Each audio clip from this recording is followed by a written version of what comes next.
دوستان عزیز السلام علیکم. امروز 11 ایون سال 2026 می باشد و شما نتیجه پیوند انگور در پهلوی رو نشون میدم. تقریبا 10 روز پیش بگمونم بود یا برای دیرتر بود، 10 روز پیش بود. من همین خیلی شیشته همین خیلی نوار کرده پیوند کرده به شما نشون دادم که من ما یک تا پیوند کردیم. من دویمش من این نتیجهش، این یک تا نتیجه، این دو تا نتیجه من هر دوشم گرفت. اکنون با حضور برگوی موندگی میکنیم.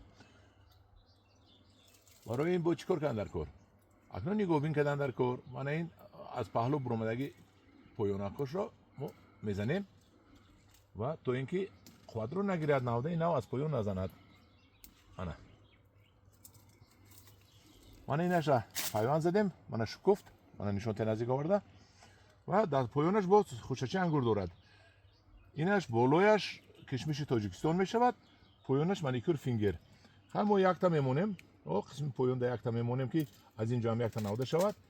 این دو انگور در یک تاک می شود.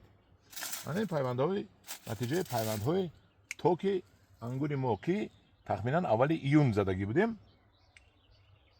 من این علاقه شکفت. کشمش تاجیکستان ای را از ما درخواست کردن، زکات کردن برای خرید کنی برای تیر ماهی. نرخ هر یک تاش رو 100 سومی مانیخ کردیم، چون که این کشمشی جهانی است. این خیلی کشمش ممکن حالی ندارد هیچ کس و ما با فروش بردیم. میوه‌اش رو من به شما تیر ماه نشون میدم. همدیران عزیز، اگر به کسی معقول باشد انا نتیجه پیوندی ما یک لایک مونید، انا اینجا یک برای من میشود. اما سخنهای خوب گویید.